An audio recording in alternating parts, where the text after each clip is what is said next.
Catalina Aircraft Company has engineered the amphibious multi-role Orcon to support Marine combat operations in aviation assault roles worldwide.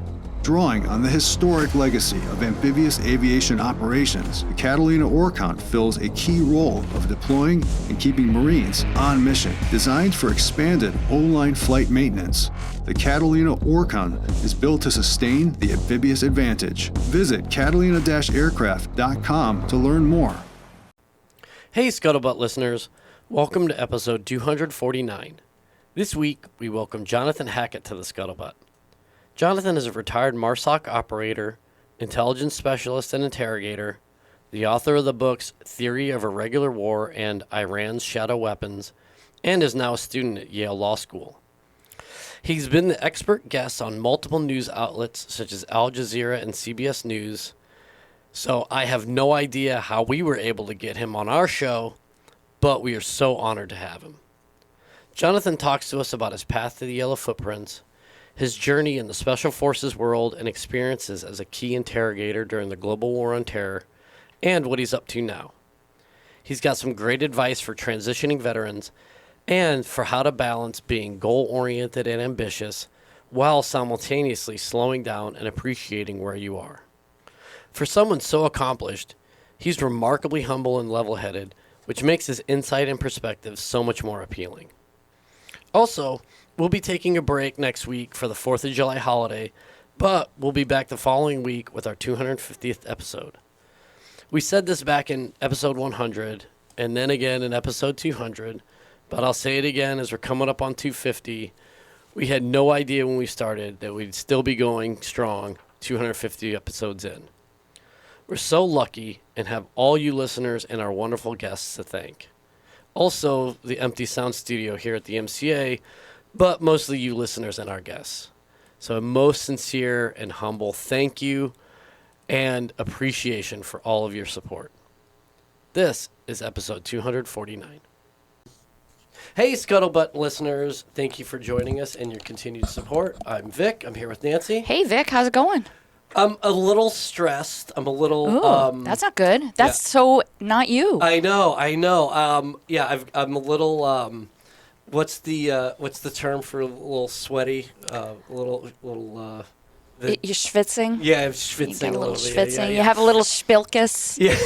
Yes. I could keep going with the... No, these are great. These are fantastic because they all kind of encompass. So here, just a little the boring backstory is that we... I think it's the Virginia Tech or maybe UVA.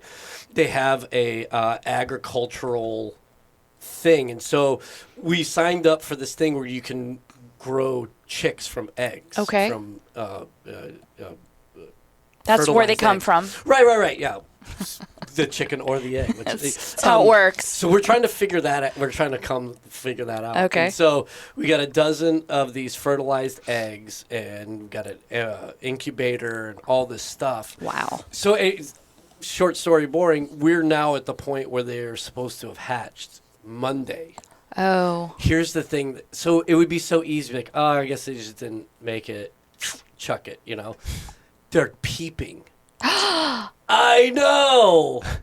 I have this picture. This is not where I thought this morning was going. Wow. If this were not an audio-only show, I would show you this unbelievably adorable picture of my youngest son, like, over the thing, like working on the checking the dials and checking the temp and humidity. That gives me all the feels. Oh I love my it. God, it's so wonderful. But the thing is, I'll be so heartbroken because we have to give all this stuff back Thursday, and like again, we're like well over the window, and you can hear them in there. And I'm just like, oh my God, are we cooking these things inside their eggs?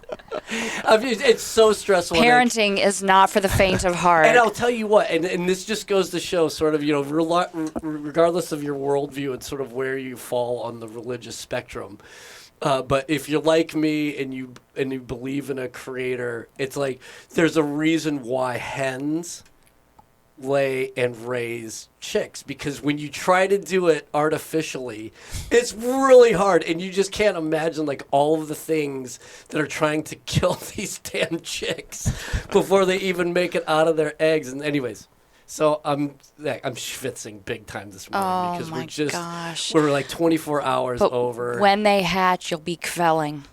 Okay. Yeah. All right. I like that. I like that a lot. And yeah, unfortunately, I'm as a the eternal skeptic, and cynic.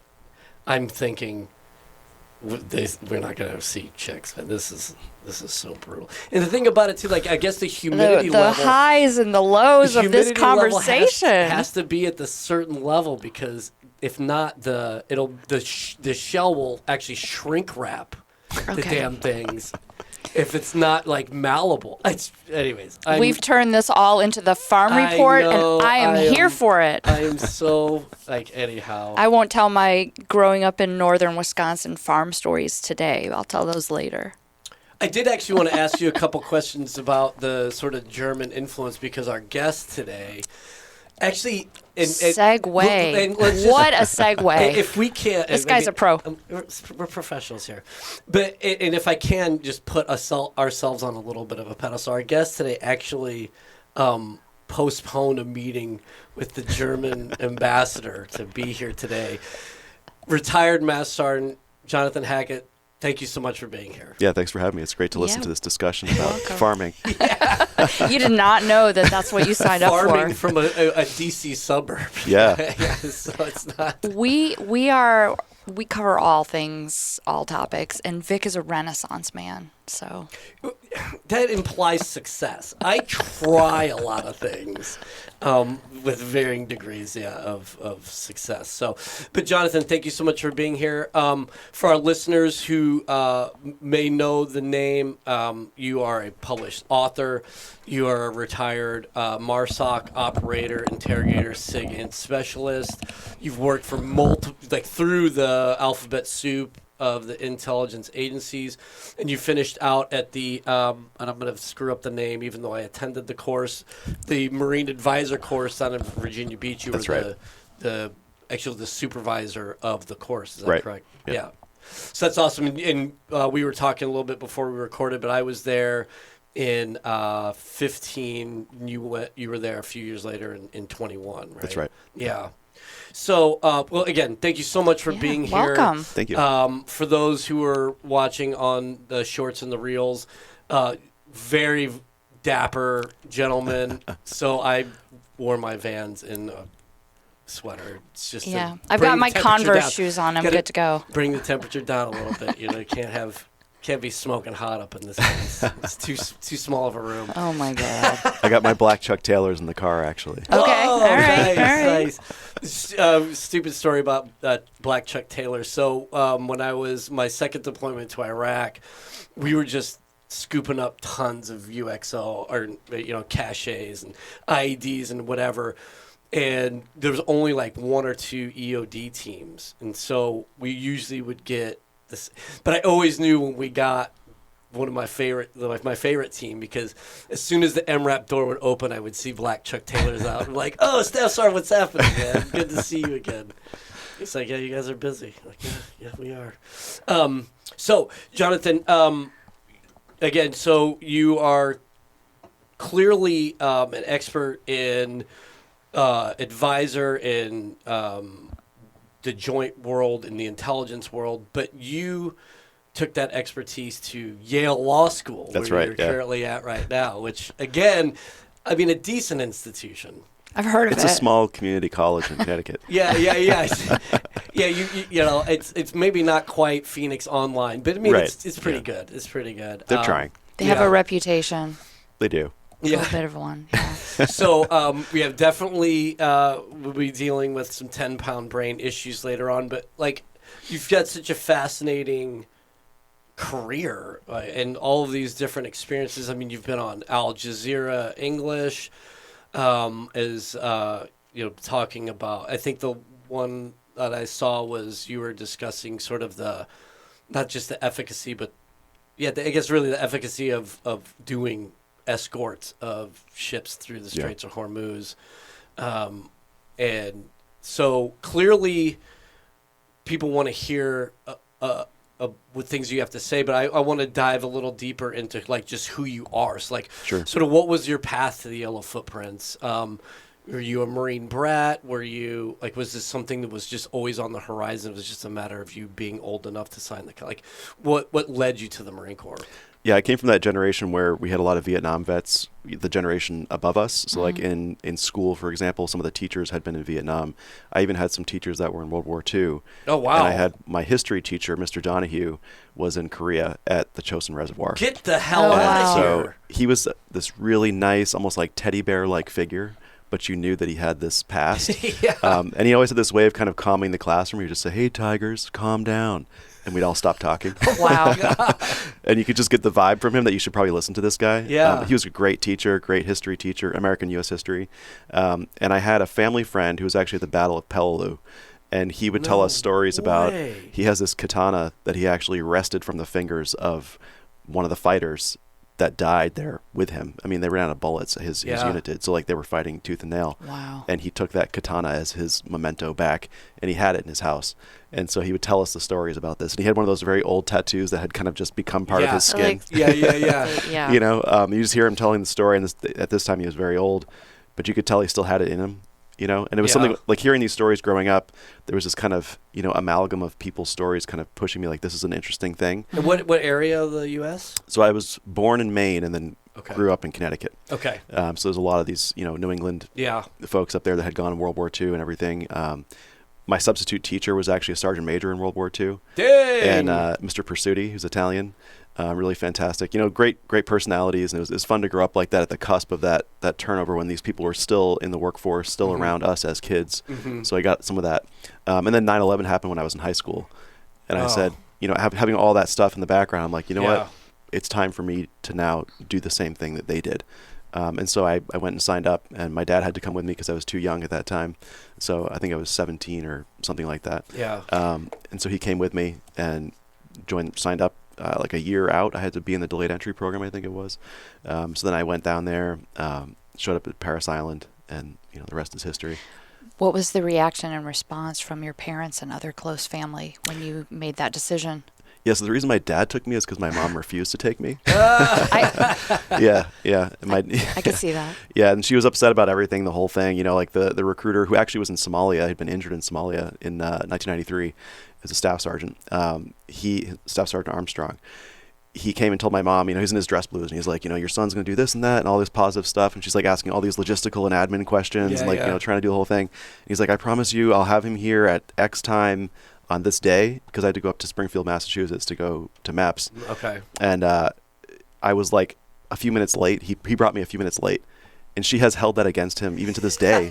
And we were talking about it like recently, and she's like, he told me you would be here at 5 p.m. or whatever, and you were here at 5:30, and I thought he wasn't going to be honest, and this whole thing. And I'm like, okay, well. I like your mom already.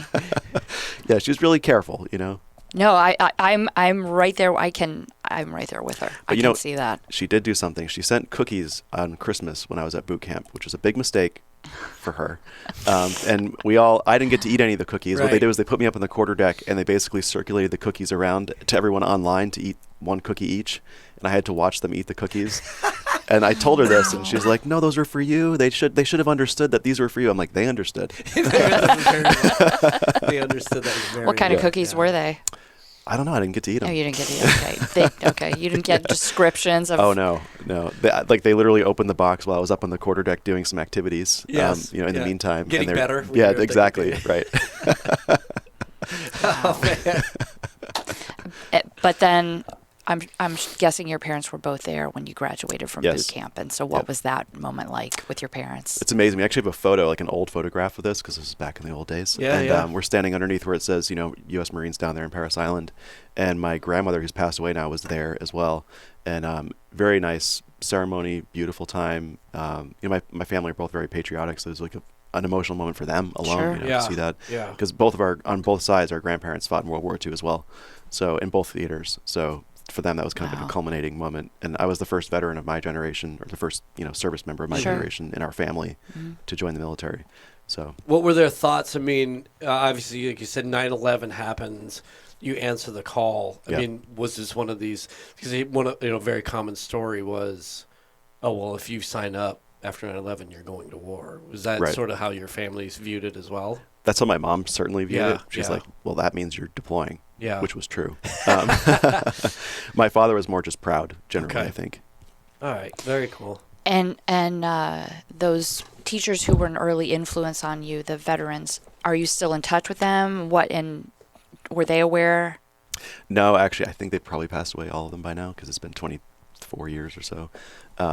But they did know that I was going They knew back that- then. And oh, actually, yeah. they invited me to the school. I was in my blues after graduating to come talk to some of the students. Oh, nice. So that's kinda that's cool. That's really nice. Yeah, it's Nathan Hale High School, actually, which is named after Nathan Hale, the first spy who died for his country, which is an interesting... And- It's Interesting. super interesting that you ended up where you ended up. Yeah. And that was probably huge for your recruiters because, like, oh, yeah. Yeah, we got one. Yeah.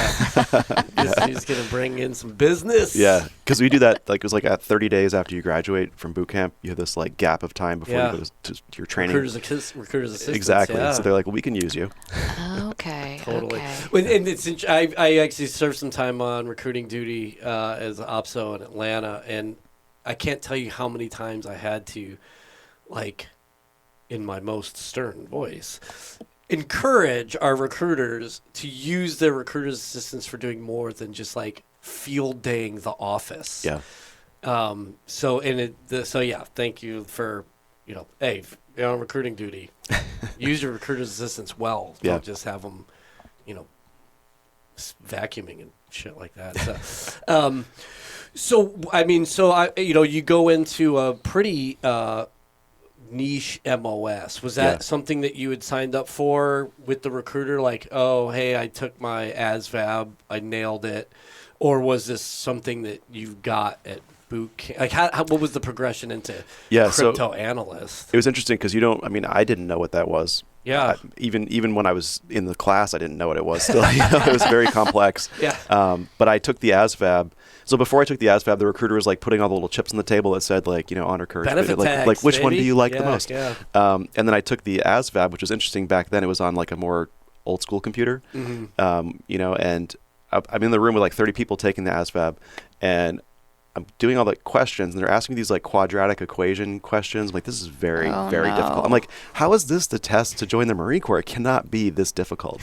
And then I learned afterward that at that time, I don't know if it's still this way, but every time you answer one right, it gives you a harder iteration Oh, I of didn't a realize. subject type question. Yeah, I did mine on Scantron. So Yeah. the test you got was the test you got. Yeah. Yeah, so this must have been like an adaptive version. So Awesome. that's why I was getting hard questions, because I was getting them right, and I didn't know that. So I was like super discouraged. And at the end, actually, I went over and I asked, there was like a dot matrix printer Yeah. that was printing out your results. And I was like, how did I do? And she's like, you did pretty good. I'm like, there's no way I did good. They're like, I think I got everything wrong, And then I went to the recruiter with the results, and he's like, that benefit, the questions we were asking earlier about honor, courage, commitment, all that, like, how about we talk about intelligence or something else? Because apparently I did well. And he's like, we would really prefer if you could do like a signals intelligence contract or something like that, because there was like signals intelligence, electronic warfare was a combined field. And I was like, what is that? And he was an infantry guy. He's like, I don't know, but it's probably best for you to go that direction. And so I did. So I didn't really know what I was getting into. And then at MCT actually is when they announced like, you're going to this school in this Okay. place. So I still, even for those few months, I didn't know where I was even going to be for training. Mhm. And then so I went to Pensacola, Florida. Oh, nice. Yeah. I spent quite a lot of time in Pensacola. Yeah, it's a nice place. Loved it. Yeah, a lot of hurricanes, but not too bad. A lot of people talking with their hands. Yeah. Yeah, right. Yeah, yeah. I was actually at Corey Station, which is a little Yeah. subsidiary. No, I know base. Corey Station. Yeah, we do a lot of. I don't know if they still do, but a lot of cryptography work, a lot of National Security Agency related, encryption, decryption, communications, signals intercept, and that's what I became, was a 2621 signals intelligence collector interceptor. Mhm. So what we do is we basically capture stuff in space, bring it down to Earth, figure out what is this thing I just gathered, and then can I break it?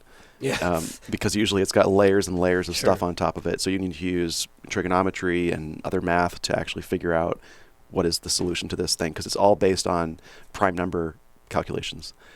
So that's what we would learn at that Wow. school. I'm already glazing over. Yeah, Sorry. I know.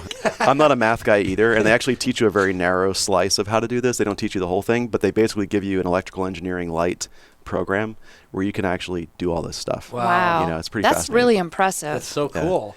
And then, so obviously, this is, by the time that you would hit the fleet, we're in what, 03? This was 04. 04? Yeah. So were you immediately like, oh, hey, smart guy, you're going to Iraq? Is that? So they sent me to a similar place, Hawaii. Oh, yes. The sand. So I got that because it was a joint school. So I think there's 2 Marines and then 13 other service members from different services. And I graduated top of the class, so I got to pick where I went. And I said, Nice. what's the nicest place I could go? It's wicked smart. So exactly. You're speaking my language. Yeah. So I looked and they had like all these different places like Camp Lejeune. I'm like, I don't even know what that is because I'm from New England. I was like, Hawaii sounds nice. Yeah. So let me get this straight. You went from Pensacola, Florida, world's most beautiful beaches. Easy. Uh-oh. Easy. All I'm from right. San Diego. I was going to say, what about Red Beach and Camp Pendleton? No. To Hawaii. Yeah. Okay. And not to a Marine Corps base. I went to Kunia, Hawaii, which is 3 stories underneath of a dull pineapple plantation. And it's a facility that's no longer there, so I can talk about it. But it's actually... On Oahu? Exactly. Okay. So it's near Schofield Barracks, Yeah, which yeah. is where the 25th Infantry Division for the Army is. Mhm. Next to that, there's a giant pineapple field. Yep. Under that is a massive building with 5,000 people doing all kinds of stuff that I just described earlier. I did not. I mean, I've been to that. Yeah. I had no idea. Well, obviously, I wasn't There's a supposed reason to for know. that, Yeah. So you guys Okay. get good Wi-Fi down there? Oh, yeah, right. Well, this was pre-cell phone anyway. Okay. I did get the first iPhone in 2007 there in Hawaii. Oh. Yeah, but it didn't work in the tunnel. So, I mean, because you have so much experience in the Middle East, so then did they pluck you out of the basement to go, so where were... Yeah, so that was a long way later because Really? Okay. all my signals intelligence work was against hard target state actors like Russia, China, North Korea. So irregular warfare was not Nope. on your radar. I started at the all. most conventional way Yeah. possible, and that's like nuclear activity. So I was doing space-based nuclear intercepts. I was doing sea-based, like submarine tracking, things like that, like very high-level, pieces on a chessboard type collection. Collection, processing, and analysis of all this stuff. It's kind of interesting how decentralized it is at the enlisted level for this activity, because I think in other intelligence disciplines it's not like that. There's a lot more officer involvement. I wouldn't see an officer for days. No way. It was very interesting the way they did this. And you said it's joint, so I mean, you're with soldier sailors there. Exactly. Yeah, my officer in charge was a former Marine, actually, who went to the Army as a warrant officer, and we never saw him. We just saw his cover in the office that he had, because he had 2 covers, so you never knew if he was in the office or not. That's a warrant officer thing, I guess. No offense to the listeners, but they know what I'm talking about. Yeah. And the other people was, Army Sergeant First Class, Army Staff Sergeant, Navy. I was the only Marine in the team. We did signal survey. So, for example, I don't know if you know, but like a coffee can, it's made of galvanized metal. It also resonates at 2.4 gigahertz, which is the same as Wi-Fi. So I can take the coffee can and attach a piece of copper wire to it and then attach it to a card in your laptop, and I can collect the Wi-Fi coming in this room using that. Out of here. Yeah, so that's a kind of a... It's MacGyver, man. Yeah, it's like a field method of putting something together, but that means I can get into a country without any equipment. But I can go make an antenna and then go do what I need to do. So it's very hard for the adversary to know that that's why I'm in the country at all. Right? Well, they know now because they're listening to Spoiled Scuttlebutt. it. Yeah. Don't worry, physics is physics no matter what. Like, yeah, that's right. yeah, so really fascinating, different kind of interesting things we were doing there in that time. But then I went to headquarters, National Security Agency in Fort Meade for a couple of years. I was working in the Marine Corps, the liaison office to the National Security Agency, which is an interesting kind of touch point between... Yeah. So, just right up the road a little bit here. Yep, exactly. And up there I was exposed to a lot of other very interesting programs, of course, and I started to realize that the more I got promoted, the further from a window I got in signals intelligence. Yeah. And so I thought, well, I like intelligence, but I want to get outside and touch the grass a little bit and see my fellow Marines. You don't want to be a vampire every time you walk out in the sun. Yeah, my vitamin D was really low.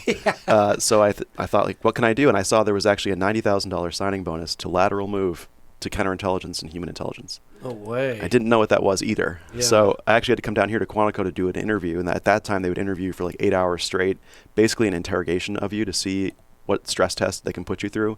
Like even from the very beginning, I walked in the building, sat down, there was this master sergeant and 2 other staff NCOs. And they said, what was the flag that was on the door when you walked in the building? And I was already failing. Because they're just... There was a flag? Yeah, and they were like, it was the Kosovo flag. Don't you know what the Kosovo flag looks like? I'm like, what am I doing here? This is very weird. But then it went through, and I got accepted into that. Then I went to Dam Neck, Virginia to go do that, the Counterintelligence, Human Intelligence 0211 course. Very fascinating. That's where I learned to be an interrogator, source handler, and all the things I did later on. That's where my shift began, because as soon as I got that, I went to Afghanistan. Yeah. To go do interrogations and source handling and, basically make your adversary, to understand your adversary and make them trust you so much that they're willing to die for you to provide information to your forces so that you can understand what they're going to do next. Mm-hmm. And it's really fascinating to actually see that happen, especially with the Taliban, who true believers, Sure. But still understanding what are their motivations, what buttons can I press inside their brain to make them actually betray themselves and betray their entity that they work for, so that we can save ourselves and protect ourselves and kill the enemy, essentially. Mm-hmm. Yeah, it's an interesting, and I for our listeners who have been, I apologize for stating something that they probably know, but being that we're so far removed from that counterinsurgency fight now, it was interesting. I understood the dynamic intellectually, but I didn't understand it in reality until I came in contact with a hardliner, and then I'm like, oh, that's what they mean by these guys are just sort of like the JV, like foot soldier dudes. Yeah. This dude is for lack of a better term, this is a gnarly guy. Yeah. And just to have him looking at me and being able to see like what actual like tactile hatred is, but yet still working together, it was weird. It was a very surreal thing. But I'm like, this dude, if I weren't armed, this dude would kill me right now. Yeah. There's actually a story I tell in my first book, right, in the preface, about an interrogation like this with a Taliban judge. And, he's sitting there and he's super composed because he knows the Geneva Conventions, we have all these rules that constrain us. He knows he has 14 days of captivity before he's going to be released. It's mandatory. Yeah. He knows how many times he can pray per day. He knows how much food he's allowed to get per day, and he uses all of that to his advantage to create this resistance posture, and he's extremely confident sitting there. And I'm a young kid in my 20s. He's in his 50s and 60s. He lived through the 1980s. Yeah. Soviet. Yeah, this is a different person than me. And and he knows that. He knows what position he's in, even though he's on the floor, right? Mm-hmm. And he asked me, what's the definition of insurgency? And this is like later into the interrogation. And I said, well, it's to overthrow a government with a non-state force and so and so. And he's like, and what did the U.S. do in October 2001 in Afghanistan? I said, well, we overthrew the government that was existing. And he's like, aren't you the insurgents? I was like, man, this is tough. You're like, I'll ask the questions. Yeah, exactly. Yeah. It was just very fascinating. But I realized that this guy was very confident and he wanted to be shown as important. So I pushed that button. I kept getting down there and actually were able to get quite a bit out of this guy, even though he seemed at first like he was the big tough guy. Mm-hmm. But that was advantageous to my approach to that. Right. Well, speaking of the interrogation part, did you find that it came naturally to you? Did you have to work at it? Is it something you enjoyed? I enjoyed it, and at first it was kind of tough because I didn't really understand the dynamic of this thing. But really, it's just having a conversation. And when you're learning in the schoolhouse how to be an interrogator and how to be a source handler, you think these are two different things. But really, it's just the environment is different because the source also has motivations. They have money, ideology, coercion, and excitement are the extrinsic motivators that push a lot of people, but those are not the things you're looking for. You're looking for liking, respect, authority, these things that are inside of someone intrinsically. And it doesn't matter if they're a source or a detainee, treat them very similarly. Just analyze as a human being. And if you can figure out what is the thing that's motivating them and driving them, and if you can enable that or disable that, it's almost like little levers. You can actually make this human do these things no matter where they're sitting. And what are some of the... this may be completely down a rabbit trail, but what are some of the takeaways for other things that you've had with that interrogation experience? What are your takeaways for the rest of your like your wife just like stop hanging, like don't look at me like that. We always say in school, because I was an instructor at the schoolhouse as well, and I said, don't ever do this at home.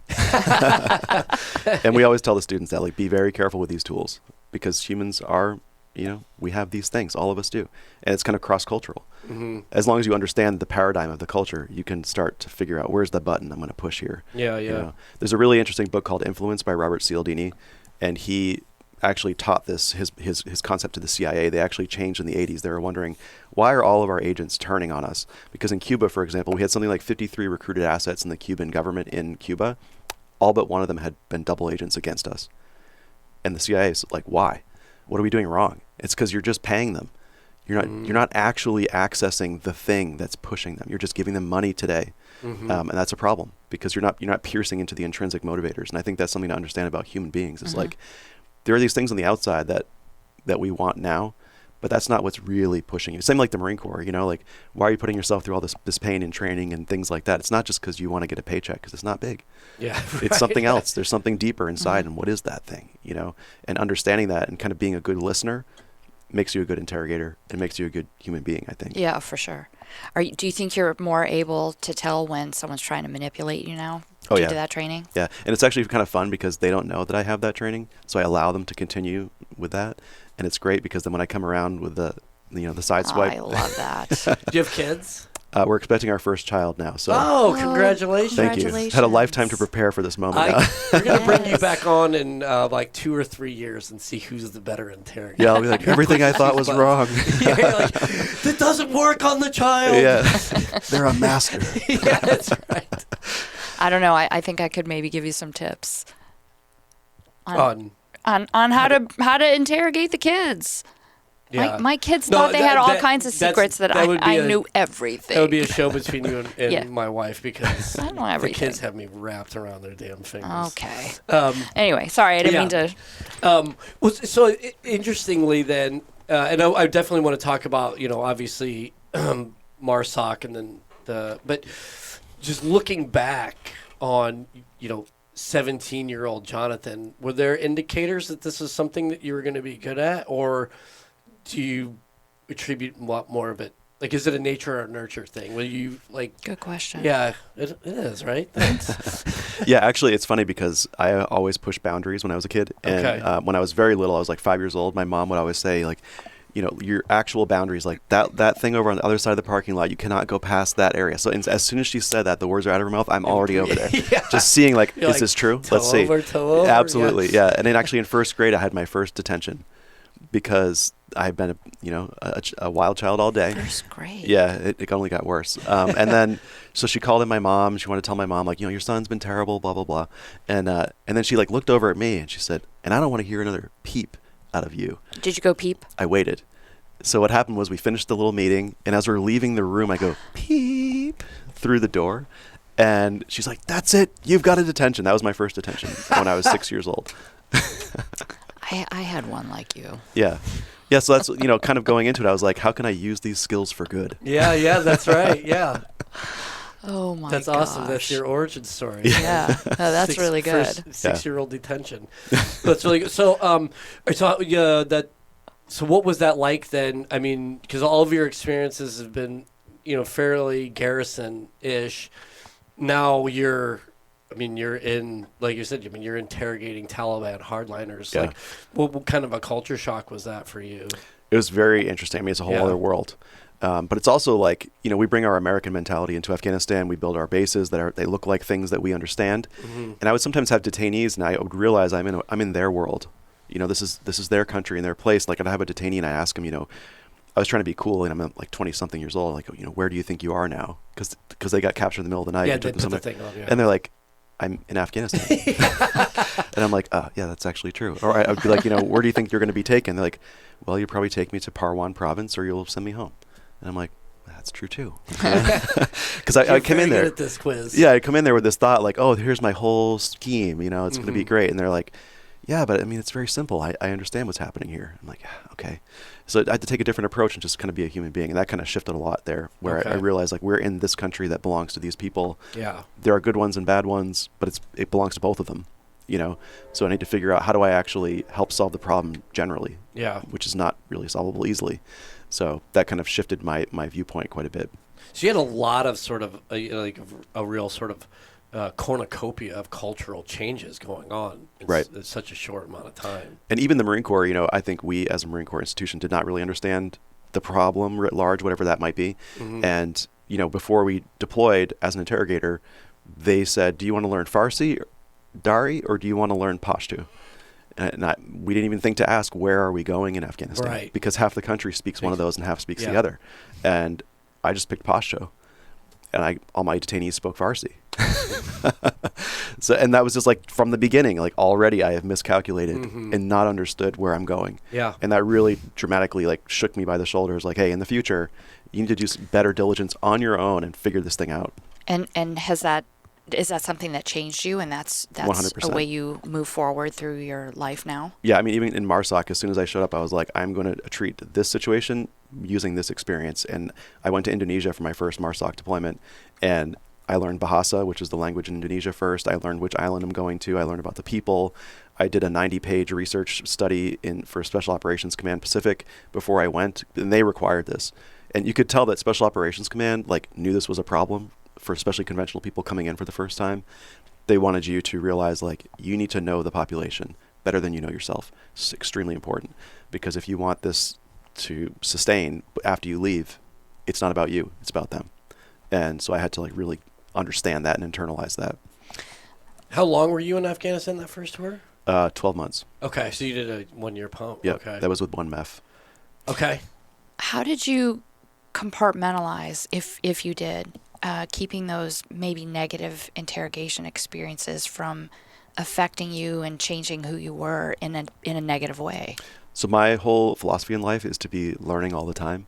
So when I have something like that, it's not negative to me. This is a positive opportunity to grow and learn and realize I need to fix that thing that I just did. And next time I'm going to do this other thing, or I'm going to try this other thing, and always be adjusting and kind of shaping, getting the finishing touches on this never-ending concept. Oh, I love that. That's interesting, and I'm going to be jumping around a lot here, but it seems like that level of curiosity is definitely, I don't know, where it seems like it's abundant in as individuals. Collectively, I don't know. What are your thoughts, sort of on the Marine Corps sort of enabling or the cultivating of curiosity? Because there's Marines like you, and you find them all over the place. Right. Every Marine will tell you about someone like yourself who's in their unit, whether it's a aircraft maintenance person or counter intel.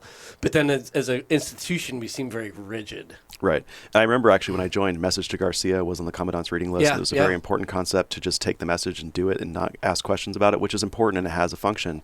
But it's intention with this thing that you just mentioned, that innovation is not this way. Mm-hmm. Innovation cannot be directed. It has to kind of emerge organically from an environment that supports it, which means as leaders, we need to think about how do we do both? How do we create discipline so that person does what they're supposed to do when they're supposed to do it, but also in that same person create a feeling of wanting to branch out and try new things and take risks. Mm-hmm. And I don't think there's an easy answer to that, but I think probably leading by example is the start. Yeah. To show them that that's okay to do this in certain situations. There are certain times when that's okay. Then there are times when it's not. And to put in their own brain the ability to calculate when is it not and when is it okay to do this thing. Yeah. I think too, in some regards, obviously, as you mentioned, even in boot camp, the whole focus of boot camp is to create a sort of homogenous culture. But I think in recruiting, because of that stigma, we end up with folks that are already sort of prone to that culture itself. So maybe, like you said, I think it's a holistic thing, but, the recruiting effort, and I know obviously diversity is this terrible word or whatever, but the diversity of thought. I remember General Smith, when he was ACMAC, was talking about this, the diversity of thought, that we really need to be pulling from other areas, because you can talk about intellectual curiosity and you can talk about all, problem solving and looking at all these things. But if you got the same people coming into an organization, we're already sort of predisposed to the homogenous culture that we've created. We're all sort of looking at these things. And so then when you do get someone who's sort of an outlier, they're treated like the outlier rather than hey, let's get some of your thoughts, because you see the world very differently than I do. Actually, at SEER school, this is something I always brought with me. Insulate, don't isolate. So if someone's being a weird person doing something that's out of the norm, instead of pushing them away and like ostracizing them, find a way to bring them in, because the thing they have might be valuable actually. Yeah. Without you even realizing it, until you've given them the opportunity to come in and feel included, and then they can contribute somehow, instead of devolving off into the direction they had been going. Yeah, I get an axiom when I was going through grad school in literary art was the apocalypse is always seen first at the margins. Interesting. The idea being that if you're so comfortable, you're not really noticing all of it. Like if you're already on the outside and marginalized, you've been seeing this your entire life because you've been treated like a piece of shit. Yeah. So anyway, let's take a quick break and we'll be right back. Echodyne's high-fidelity radars for maritime missions ensure expeditionary forces maintain decision advantage from shore to sea. Rapidly scale, evolve, and maneuver. Echodyne is trusted by defense organizations worldwide. Learn more at echodyne.com. Hey, Nancy, what's going on? Hey, Vic, not too much. I'm thinking about going out to the shooting range this weekend and doing a little target practice. Oh, that's cool. I mean, that seems kind of your MO, being that Sam is the author of This Is My Rifle series. So I mean, there's something in the DNA there. It checks, and I tell you, my favorite rifle to shoot is my Henry 22. That's so crazy. I was just thinking the other day, they have this ad for, I think it's for BetterHelp, and they have these two auctioneers that are speaking, in the and they're talking about how no one's listening. Wait, how do they do it? And they are.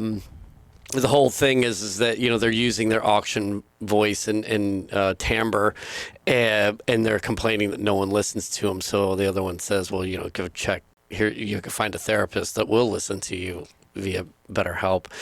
This isn't an ad for BetterHelp, but what it is the Marine Corps Association is conducting an auction. And interestingly enough, that exact rifle that you're talking about is available for bidding. Wow, I love how you just brought that all together. That's what I do. You had like threads from all over the place, and well, we really want to get the word out, and so I'm pulling all of my PSA chi into this. You're amazing. Well, tell me more about this rifle. So it's a Henry rifle? Yeah. So what we've got going on is we have on July 3rd, we have an exclusive auction, and as we were talking about, up for bidding is the Spirit of the Marine Corps 250th Anniversary Tribute Edition rifle. Wow. It's built on the award-winning Henry Golden Boy platform. It's beautifully engraved, 22 caliber lever action. It's a one-of-a-kind tribute to the 250 years of the Marine Corps history. The winning bid supports Marine Corps Association professional development and the leadership programs. Guess who? Who does that? Who I'm just going to take a guess here. Marines Today. F&A right. So if you're excited as we are about this opportunity, text 250th birthday, that's 250-TH-BIRTHDAY to 76278, or visit www.250thbirthday.givesmart.com and place your bid now. Are you going in on that? I'm going to tell all my friends to bid on that. What a cool rifle. Right. And it's the exact one that you were talking about, too. Iconic. So, right. And so we've got the Leatherneck Nancy Litchman, a full endorsement of this rifle. It's one of a kind. It's called Spirit of the Corps 250th. So, you're getting all of the good stuff here. So, go to www.250thbirthday.givesmart.com or text 250th birthday to 76278. Get in on this now. The bidding is going to be ferocious. And now we're back. So what's then the movement then to MARSOC then? So you come back, Are you handpicked? Like, hey, you're a human interrogator guy with years with field experience now, or was this something like, I'm ready to take it to the next level. I'm gonna go and do indoc. So I had worked with MARSOC previously, right after Det 1 was stood up at NSA, because at NSA they were providing a lot of signals intelligence equipment to these units for their enablers. And so I had kind of been exposed to them. Some of my SIGINT peers had gone over and had stayed at MARSOC. So I had always kind of stayed in touch, and I'm always kind of looking for another way to kind of elevate myself. I don't want to stagnate anywhere. I feel like, if I'm the smartest person in the room, I'm in the wrong room kind of concept. So I'm looking like, where I've can I... never experienced that. I know, it's weird. You're doing the right thing. I'm just laughing because I'm uncomfortable. But yeah, I'm always looking for like, how can I do that? How can I expand, find a new horizon, and go on? Because I think that's a way to contribute generally, not just for myself, but to society. If all of us are doing this, or even a sliver of us are doing this, things are better for everybody, right? So I'm kind of always looking like, how do I do that? And I know that going to MARSOC will help me do that. And so I talked to Master Gun Stalker, who was Master Sergeant Stalker, Scott Stalker at the time. He's retired now, but now he's like a motivational speaker. He was the monitor at the time for enablers at MARSOC. And I called him up. I think it was like February, and I said, hey, Master Sergeant, I would love to, I'm very interested in MARSOC. He's like, first go run a PFT and then call me back. So I went and ran a PFT, and I got a good score, and I told him, here's the score I got. He goes, okay, now we can talk. And then he's like, where do you want to go? I was like, well, and this is at the time we had the West Coast and East Coast MARSOC units. Right. And I was like, well, I'm in California now, in Pendleton, and I like it. He's like, all right, so you want first, I guess? And I was like, yeah, sure. He was like, okay, look on MOL. I had orders. Like he issued them on the phone. Wow. I had never seen anything in the Marine Corps like that. No kidding. I'm like, wow, this is the right move. Pretty cool. Yeah, it was crazy. I couldn't believe it. I was just used to like the slow grind of everything, and wow. I was like, well, I'm convinced. So yeah, that prompted me, and I went to Camp Lejeune to go do the training at Stone Bay. Okay. I was an enabler. I wasn't CSO. So I went to go become a Special Operations Capability Specialist HUMINT, which is a mouthful. Yes. But that's the 8071 enabler for the unit's direct support. And then you end up at, was it 21 area? Was that where you guys were? We were at 41 area. Oh, okay. I think Flores. Yeah, Flores. Yeah, okay. where Force Recon is, or was, and Anglico as well. We had the brand new building there. It was just built that year. And I actually went back a couple of years later, and it's completely in disarray because the MARSOC moved out of there, and a bunch of units have taken it over and just not taking care of it. There's like literally plants growing out of the roof. Get out of The walls are falling down. Like, I remember when they built this place. The gym was like $30 million. It was a beautiful gym, and it's just dilapidated. Just rat fucked. It's crazy. Everything. Yeah. Yeah, no, obviously no toilet paper in any bathroom. Like, it's that kind of situation, like that kind of Marine Corps building that we've just kind of let be. Yeah. Oh, boy. Good grief. Yeah. And then so do you have operational experience with MARSOC then too? Oh, yeah. Yeah, so I went first to Indonesia for a Joint Special Operations Command Support contingency with me and one other, a Navy SEAL. He and I went together. He actually, so this was in like 2014 when this was going on. And if anyone remembers, that's when Saudi Arabia invaded Yemen. And so this Navy SEAL that was attached with me, he and I were a team doing some, high-level support stuff in Indonesia, counterterrorism. And he gets a phone call, and they're like, hey, we need you to go to Yemen. And I was like, well, what about me? What am I going to do? So, yeah, they took him to Yemen, and they had to bring in a different SEAL because he had a whole network of sources inside of Yemen that he had to go work with to go deal with the situation that was going on with the Houthis at the time. And like 24 hours later, he was in Yemen. And I was like, wow, this is like a real thing now. It's very different than I was used to. In the Marine Corps, it's very predictable. You have a whole schedule of time. You know what's going on like 365 days from now. Like the unit's working up and all this. No. Over there, like you get the call and you go. And he did. And so I was in Indonesia for the rest of that time working at the embassy and all over the country. I got to fly up into the South China Sea. And I was actually talking to the president of Deutsche Bank yesterday. And I told him that I was telling him the story about me in Indonesia. And I was like, yeah, I was in this small island in the South China Sea, an Indonesian island. He's like, I didn't know there was an Indonesian island in the South China Sea. I was like, that's the problem, is that the West doesn't understand that this is this tiny little piece of rock. And when we were there, the Chinese were doing overflights every day. They were basically invading Indonesia's airspace to try to exert sovereignty over the airspace for future action. This is when like the coral reefs were all being built up and things like this was starting to become in the news, and they were really asserting their dominance. And it was very interesting to be a Marine in a special operations unit alone on an island there. Like that's so unusual, and that's exactly what I wanted when I joined Yeah. MARSOC. Man, that is amazing. Wow. And then, so then you make a move over to then, and so do you ever, like, I guess essentially detach, or you're always sort of a liaison to some of these various intelligence agencies then? So with that at MARSOC, that was actually my first MARSOC deployment, and then I came back, and then I went to Lebanon. And we were actually training the Lebanese special forces because the Syria stuff had been going on. Like, actually, Hezbollah had just defeated an ISIS element inside of Syria, and so we were kind of helping without helping, doing some air support stuff in Syria. So, like, we were basically training these Lebanese special forces to go up to the border in Syria, and we had some rules of engagement about last line of cover and concealment. We can't actually go shoulder to shoulder with them like we could in Afghanistan, but we could get pretty close and help direct fire and things like that. So we were doing that, and while I was there, I got a call, "Hey, do you want to come to Iraq?" And I said, like, next deployment? They're like, no, now. And I was like, I don't know how I feel about that. And it's like, right now? Today? Like, now? Yeah, so they got me on a flight and flew me over to Baghdad, and then I flew from Baghdad to Erbil and started supporting the preparations for the invasion of Mosul. So that was right in 2016, right before the forces all started going in the conventional side. Because my specialty is in advanced force operations, preparation of the environment, denied area operations, which means going into a place where we can't go into so that other forces can go into it. That's essentially what we're doing on the special operations side. So me and some others were basically running networks inside of the ISIS-controlled areas inside of Western Iraq before the U.S. could actually go in there and before the Kurds could go in there and the Iraqis could go in there.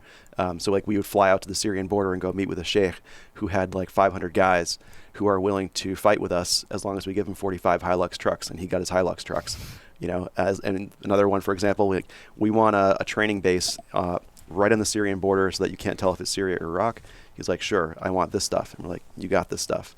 And then we go train over there on that border, you know, and, like, really amazing, like, fast-paced, you know, at the speed of how fast you can think of the complex problem. Yeah. It's being solved in motion. And that's, again, what I loved about MARSOC and Special Operations Command is that the will is there and the resources are there. Right. And when you marry these two together, it's an incredible outcome to see it all come together. It sounds almost unrealistic. Bond-ish. Yeah. It's amazing. Fantastic. I mean, Exactly. When the resources are there, I mean, same thing with the Marine Corps. Imagine if we had all the resources we want. We would just be, like, winning everything all the time immediately. But it's tough. But when you have the resources, yeah, you can do it. So, yeah, I came back from Iraq, and then that was 2016. And then I decided, you know what, I would like to continue elevating. So there's a special program at the Defense Intelligence Agency where you can work out of embassies for the DIA as a human intelligence collector. And so I went through almost a year-long training pipeline for that and went to Jordan and was there for 3 years, working there as an embassy person, basically, as a diplomat.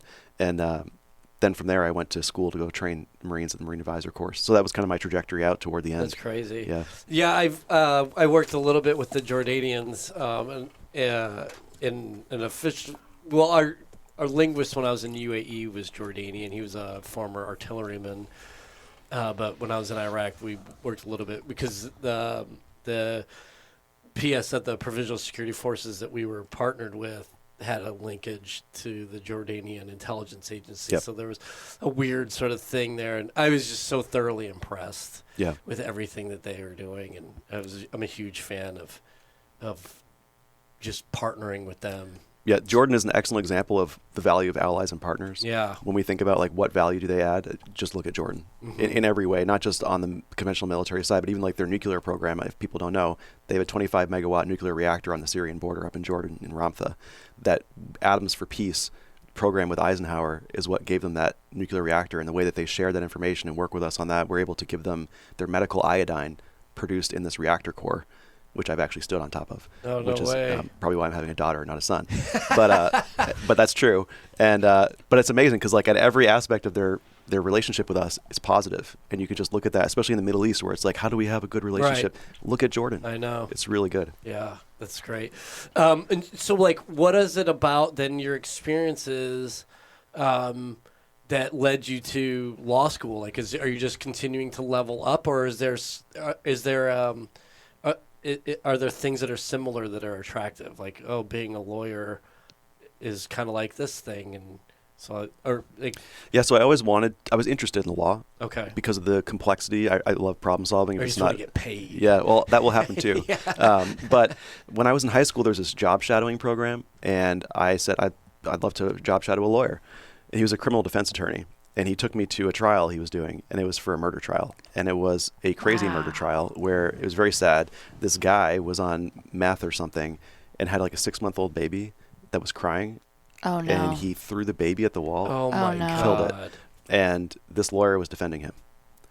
And so I went through that whole trial, and that left an impression on me. And I obviously did not become a lawyer right away because I was like, I'm not sure about that. Yeah. And then as I met more attorneys in the military, especially in the intelligence community, I saw like, oh, there's all these other things you can do. You can do national security work. You can do corporate law. You can do X, Y, Z. And I kind of said, okay, maybe I do want to do this, you know. And so I talked to over 50 attorneys before I got out of the Marine Corps, which I recommend to people transitioning out. Do your diligence before you get out. Before you start transitioning, talk to everybody to understand this new problem you're about to enter, and treat it like that, like an objective. Like, Yeah. how do I get through this thing? And I think that's a helpful success point where I really understood how and where and what kind of law I want to practice, which is corporate transactional law, from a very complex way of doing it. At like the highest possible level. Like the law firm I'm going to is the top law firm in the world that handles this kind of corporate transactional work. And it's very hard to get into, but once you're doing it, it's fascinating. My wife was a corporate litigator. Yeah, so you know what I'm talking about. She's probably not very busy, right? Oh, well, she homeschools now. Okay. If that gets you any- Yeah, exactly. But yeah, so I wanted to do something like that. And actually in Special Operations Command, there's a transition program when you get out that's different than the Marine Corps one. So I actually did this in Virginia Beach and Dam Neck, and they took us up to New York City. We went to Apollo and KKR, which are big private equity firms, and they took us to E-Trade, Morgan Stanley, introduced us to all these people. Because in the Special Operations cohort, a lot of these guys are very hard charging and would do great as investment bankers or like business people because they can just be worked to the bone and they will not complain and they'll do a good job. So these companies are like really recruiting these guys. They really want them. And so they brought us up there for like a week. They paid for everything. I mean, they were like whining and dining us. We were up on the rooftop in Manhattan on like the 50th floor or whatever. And gorgeous and amazing. All those guys in my cohort went into that field. I was the only one that went to law. But they'll be my clients in the future, which is great because I know them. And that's how this thing works. It's all about who do you know. So I'm super excited about that because I'm kind of a minority within a minority within a minority. And I'm getting an opportunity Which to is kind of kind take of a control. trend for But you. to I'm say, seeing. yeah, I'm seeing a trend, Yeah, I'm just trying to find like the right niche where I do well and kind of contribute a lot in that place. And it seems just based on the short time we've spent together, it seems to me you're a person who's always learning and will always be learning, always wants to know more about something new. Yeah, actually, when I was a young Lance Corporal, there was a Master Guns. I was in the admin office checking into my unit, and the Master Guns had been in for 30-ish years, and I could hear him over there lamenting because he was getting out, and he said, "I really wish I would have taken a college class while I was in the Marine Corps, because now I'm not sure what I'm going to do when I get out." That stuck with me, and that day I signed up for college because I'm like, I'm not going to get left like that. What an opportunity I have. I have free tuition assistance. I can take 6 classes per year or whatever it was per year at the time. Why would I not do that? Yeah. And I went on to get 3 master's degrees with that program, So That's it's like, awesome. why not? Great advice you to have our this listeners. capacity here. Use it. Yeah. Yeah, there was another one that I used to tell my Marines all the time, especially the ones that but MSgt program is another one. Where It's amazing. Like, how the hell do you not take advantage of this thing? I mean, really the attrition rate is in just putting the package together. Yep. Especially, but yeah. Well, and I like that sort of shark mentality. Shark has to keep moving to stay alive. Yeah. So it's a similar thing. Keep moving, keep learning, keep when you sit down, when you stop, and just sort of looking at some of the people in my life as how they've handled their military retirement. The ones who were like, well, okay, I had my careers, I did this. Now I'm gonna just be retired. That never goes well. Yeah. That just never goes well, especially for people who are naturally intellectually curious. Yeah. Well, I mean, education's obviously a great one, but I will, for me, I mean, growing up on the beach, like some of my happiest moments outside of, family has been, just sitting on my surfboard, not actually even surfing, but just sitting there and just being. And so there are those times though where I'm like, and to just take that shark analogy to its, limit, is there are those times though where, man, you gotta slow down. You gotta appreciate where you're at now. But anyhow, one of the things I did want to talk about, especially as we're talking about curiosity with all of your experiences, both in uniform and then now out, is, and we've talked about the long war, and we're coming out of it, and there's been a very strong emphasis on modernization. Obviously, the Marine Corps has all of these really well thought out strategic initiatives, force design, expedition advanced basing, stand-in forces, with the idea that we were going to shift to the Pacific. Wow, wow. So here we are, though. We're looking, we're in kind of the same mud. You're an Iran specialist. You speak Farsi. You've been around Iran almost in every way possible.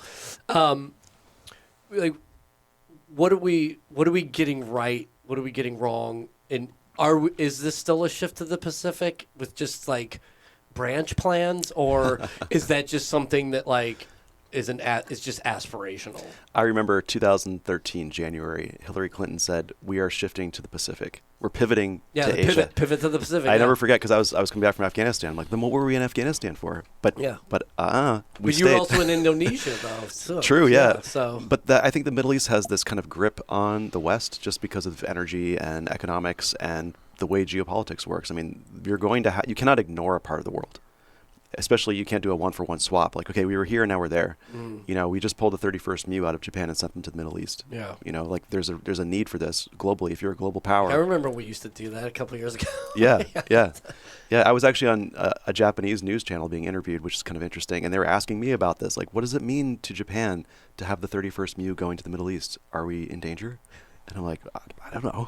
I'll ask some questions here, damn it. Yeah, it was a very interesting question. But I think it's important, especially we talked about earlier, the allies and partners. Mm-hmm. This is why allies and partners are so important, because that means you can move the MEU away and still know that that area is secure, not because we secured it, but because the allies and partners are securing it, and because they know how to do it, not just by, with, and through us, but on their own. Yeah. And that, as an advisor, this, like the operation to be an advisor, the goal is to work yourself out of a job. Mm-hmm. That's the goal, is to give that final handshake on that last day and the flag comes down from your thing because they got it. That's what you want to do. And I think it's hard sometimes. Like, some people say the war in Afghanistan is, a war, 20 wars fought 1 year at a time, something like this, because we have that mentality of like, we're coming in the country and then we're leaving, and we're coming in and we're leaving. Mm-hmm. And we're not thinking long term as a tactical unit or an operational unit about, well, okay, when I leave, what's the plan for the next guys and the guys after them? Because I remember when I would go in a country all over the world and think like, oh, the last team, they sucked, and like crumple up their papers, throw it out, and then halfway through the deployment, like, they were actually right, and then start like, rolling out the papers and be like, what did they write about? And I think that's a mistake a lot of times we make, is we come in there without really understanding fully and kind of just throw away what had already been there. Mm-hmm. And I think that's why you kind of see this repetitive thing where we're returning to Asia. It's like, Asia's always been there. The Middle East has always been there. How do we make these things work together? Yeah. Well, and so like that whole like idea of a pivot, then is that just sort of diplomatic speak, or does that actually translate to sort of your, how you employ your forces? It's a policy aspiration. This is the challenge, is that, we have the DIME concept, like diplomatic, informational, military. So grand strategy has always been a problem for the United States. We didn't have an actual national security strategy until 1987, when Ronald Reagan was required by law, by Congress, to actually make one. So think about, we fought World War II without a grand strategy written down that someone could read, right? So we don't do that very well. I think that trickles down because, war is a continuation of politics by other means, or policy by other means, right? So if policy is already in disarray, that policy is going to come down to a service and tell the service, we're going to get these things, you need to sustain these things and go use these things 17 years from now, because that's actually the time horizon of acquisition in the military, 17 years. When someone thinks about a helicopter and someone flies that helicopter, which is crazy, right? So if at the policy level that's already happening, that's just going to magnify all the way down to us sitting in a desert somewhere being like, I thought I was going to Asia. Yeah, that's right. Like even the Osprey. The Osprey was thought up in the early 90s or late 80s. Yeah. And then we finally got it after the next war started that just happened to be in a similar area to use it in a way that actually made sense to use it. We're lucky that way, I guess. Yeah. Yeah, it better be lucky than good sometimes, That's right. And so then, I mean, to that then, like, how do you think the Marine Corps does with theory? I mean, obviously we execute, by the direction of the president, but do we just, because of the disarray at the top, do we just see things like as our kaleidoscope just only on the employment of strategy, or do we actually deal in theory? Because I know when you talk to some folks, everyone wants to say that they're talking theory, but a lot of times it sounds like they're talking just strategy. Right, and or even operational level things. And that's not really their fault. I think it's just a design of our system, especially, look at like expeditionary warfare school. It's not designed to make you a strategist. It's designed to help you see how the pieces fit together so that you can employ those pieces, or if you are a piece, you know why you're being employed the way you are. And it kind of stops there. Yeah. And then your next level of PME school, you're only being exposed to a little bit more and a little bit more, and that's by design, because that's the level that you're going to be operating at theoretically. Okay. So maybe there should be a way to kind of connect that lower level to the top level, like maybe bring an EWS student for a day into a top level school to see what's being taught there, so they can understand. Interesting idea. Like, oh, that's why they're describing that way. That's awesome. Like that way, they don't have to read Clausewitz, which is like 800 pages and mostly wrong now. And even Clausewitz himself said that in the first chapter. This applies only to these type of wars that we're fighting right now against Napoleon. And then here we are, 200 years later, using his book as if it's a Bible. And he said not to. And that's something we need to have the modesty to realize, like, what are these documents we're reading?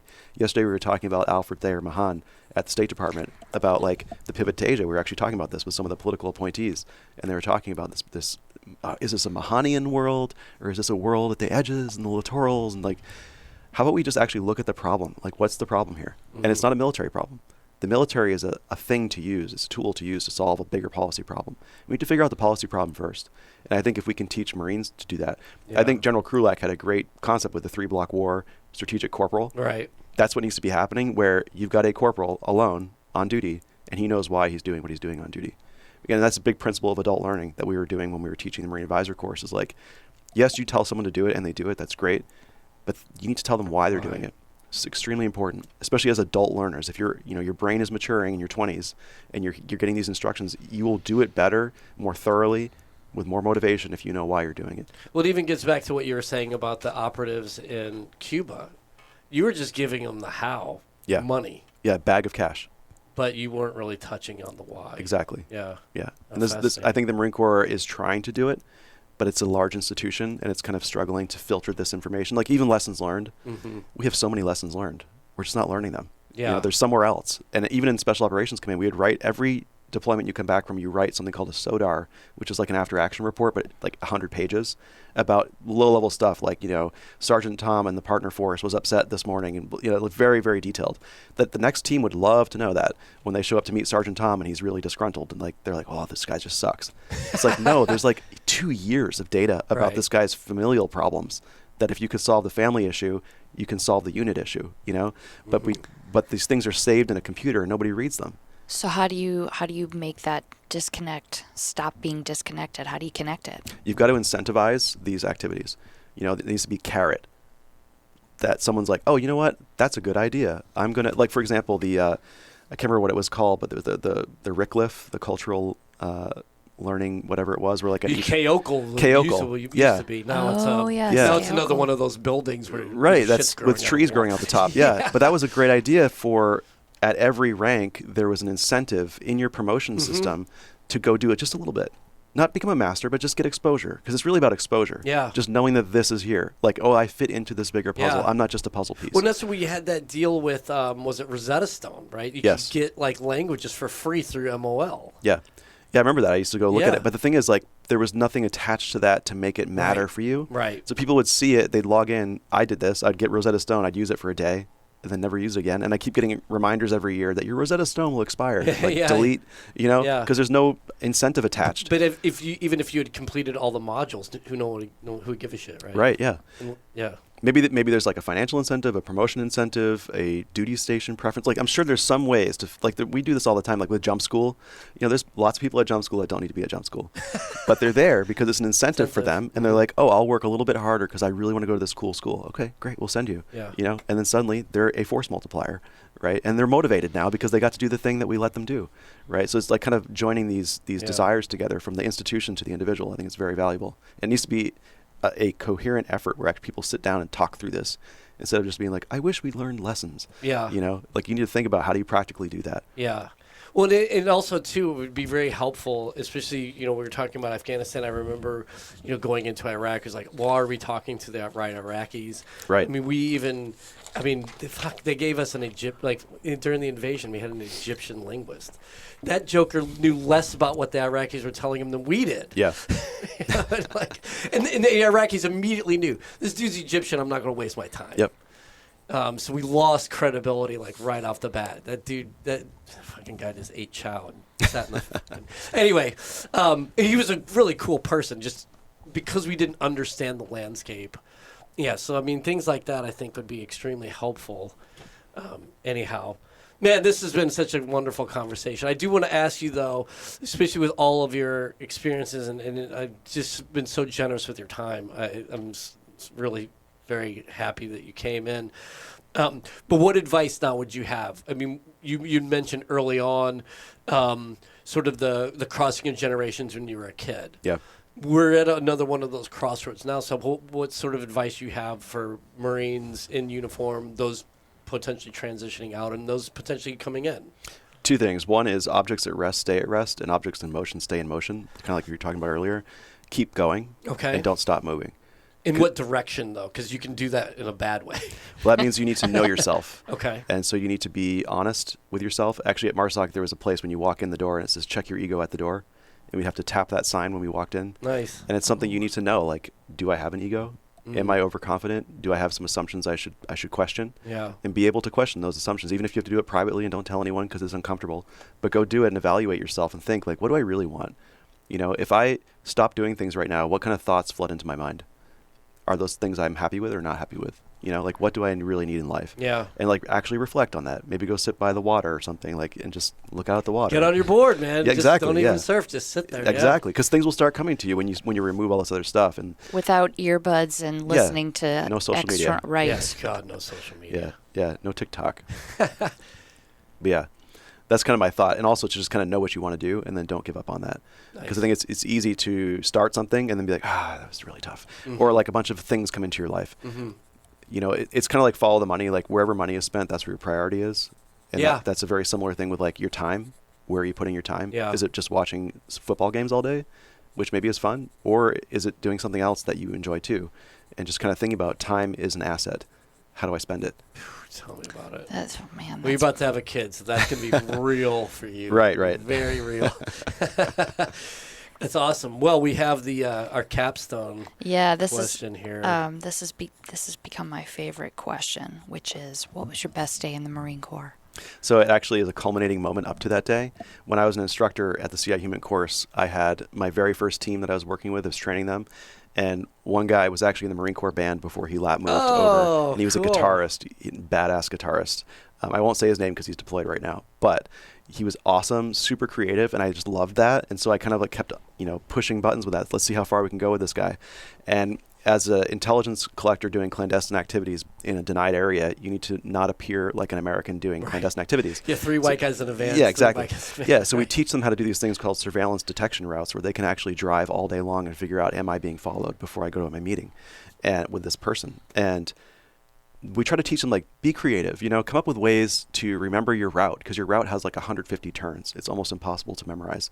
Some people will use a grocery list that's not actually a grocery list or something like this, right? He, as a musician, wrote down a sheet music. Oh. That only he knew what the notes meant. And he gave me the sheet. I still have it. He gave me the sheet music, and I was just like, I am so impressed with your creativity. I love this. This is so awesome. And I was like, you need to go to MARSOC. You belong in Special Operations Command. You're going to really have a lot of potential. There was the 2 Marines on the team, and there was 2 Navy on the team of our students. Both of these Marines, I won't tell the other guy's story, it's also interesting, but because I'm focusing on this one thing, this one day, he called me recently, And he's like, hey, I'm crossing the line over there to this place, and I'm doing the stuff that you taught me to do, and it's working. And I was like so happy. And this is like 5 years later, you know. Wow. And I'm like, That's this is amazing. awesome. That's That is amazing. so awesome. I love that. That's That's a great way It to is. end the Yeah. conversation. And both of them went to MARSOC, by the way. Amazing. Cool. That's so cool. Thank you for your time today. Yeah, of course. Jonathan, Really thank enjoyed you this. so much. Enjoy the brats Thanks.